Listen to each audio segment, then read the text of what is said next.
Assalamualaikum warahmatullahi wabarakatuh. Halo anak-anak, bagaimana kabarnya? Ibu harap kalian tetap sehat ya, kuat, semangat, dan tetap belajar. Sudah siapkah kalian belajar dengan ibu? Sudah sarapan dan mandi? Ya, sebelum belajar, mari kita berdoa terlebih dahulu.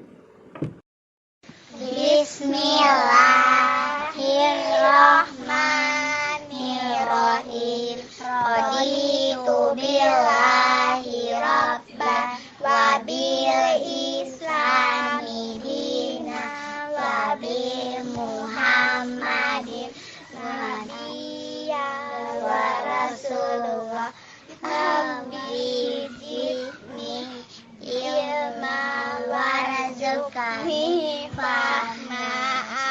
Amin. Pembelajaran sebelumnya belajar tentang perubahan wujud benda. Ingat, kalian dengan macam-macam perubahan wujud benda sebelumnya. Perubahan wujud benda kemarin ada berapa? Perubahan wujud benda itu ada berapa? Ada 6. Kali ini kita bahas menyampaikan pokok-pokok materi pada perubahan wujud benda, keberagaman dan konferensi berat. Selanjutnya, yuk kita simak video pembelajarannya.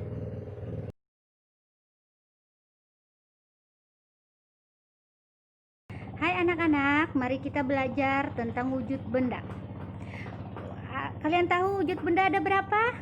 Wujud benda itu ada 3. Yang pertama itu benda padat, yang kedua benda cair, dan yang ketiga itu benda gas. Benda padat itu contohnya seperti apa? Ayo, kalian tahu benda padat? Contohnya ya ini, kayak kursi itu bendanya padat. Kalau benda cair, ada yang tahu contohnya seperti apa? Benda cair itu contohnya ini, seperti air. Air ini kan mencair. Nah, yang ketiga itu gas. Benda gas. Benda gas itu contohnya apa ya? Ada yang tahu? Benda gas itu contohnya gas yang ada di dapur, yang ada di tempat kalian, di tempat dapur rumah ibu. Perhatikan wujud benda berikut ini ya, Nak. Ya, gambar pertama itu namanya kapur barus. Kapur barus ini ya sering kita jumpai di dalam rumah. Terutama ibu kita simpan di dalam lemari pakaian. Gunanya untuk apa? Ya, gunanya ini untuk mengharumkan pakaian. Ada yang tahu kapur barus ini bentuknya apa? Padat, cair, apa gas? Nah, kapur barus ini bentuk wujudnya dari padat. Kapur barus lama-kelamaan kalau disimpan di dalam lemari, bentuknya itu akan mengecil. Bahkan bisa sampai hilang sama sekali. Itu karena disebabkan perubahan wujud zat dari padat ke gas yang disebut dengan menyublim. Gambar nomor 2 itu namanya coklat. Coklat itu wujudnya dari padat. Kalau coklat kalau kita biarkan di udara ataupun kita panaskan, dia akan meleleh. Jadi perubahan wujud zat dari benda padat menjadi cair itu disebut dengan mencair. Jadi coklat yang meleleh itu mencair. Kemudian gambar yang nomor 3 itu es batu. Es batu itu kan asalnya dari air. Kalau kita dinginkan di dalam kulkas atau dalam lemari pendingin, dia akan membeku. Nah, jadi perubahan wujud dari cair menjadi padat menjadi membeku itu karena didinginkan. Nah, karena itulah disebut dengan es batu. Berikut ada 5 kotak paragraf ya yang berbentuknya belum urut. Ayo kita kelompokkan. Kotak A, ada kotak A, B, C, dan E. Namun pada kotak B itu sudah tertera angka 1 ya. Artinya pada kotak B itu merupakan awal dari paragraf yang dimunculkan. Ayo, mari kita paragraf pertama kita baca ya, yaitu pada kotak B. Pernahkah kamu melihat atau menggunakan kapur barus? Kapur barus tadi ya, ini kapur barus.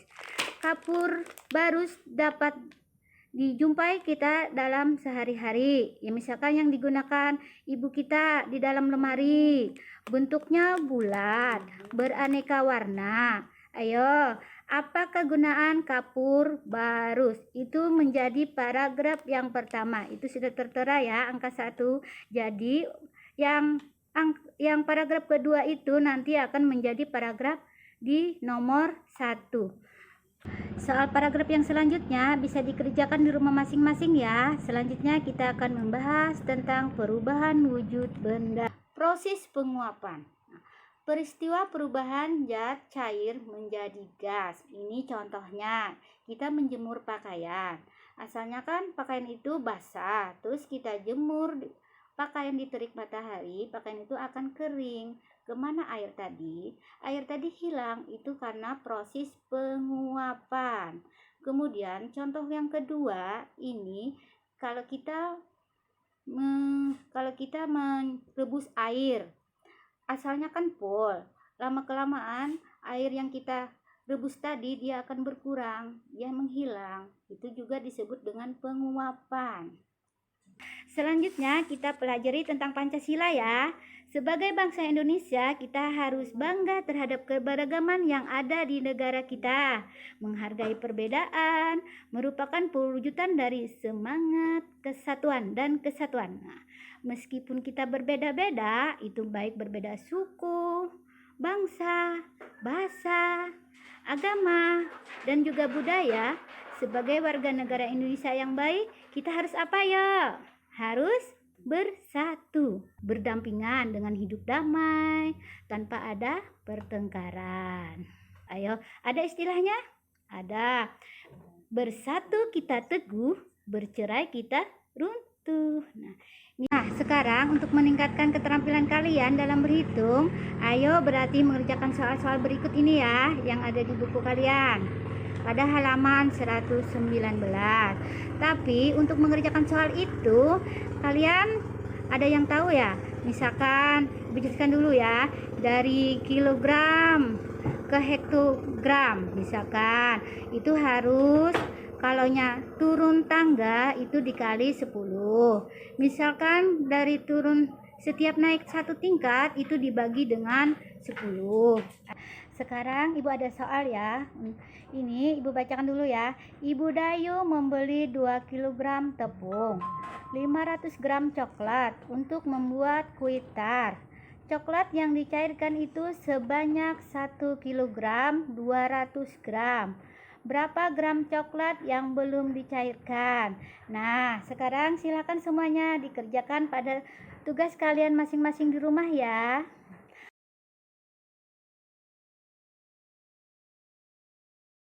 Alhamdulillah, hari ini kita belajar banyak sekali tentang perubahan. Di sini kita dalam pelajaran ini ibu simpulkan ya. Yang pertama, kalian dapat mengurutkan paragraf. Yang kedua, memahami arti perubahan wujud.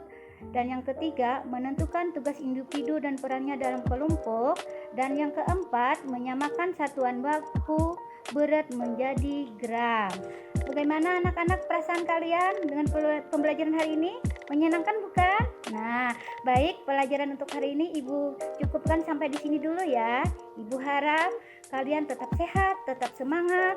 Apa yang ibu sampaikan bisa bermanfaat, dapat menambahkan wawasan kalian. Tetap jaga kesehatan dan tetap semangat belajar di rumah. Jaga kesehatan, tetap pakai masker, cuci tangan ya. Ibu akhiri dengan ucapan wassalamualaikum warahmatullahi wabarakatuh.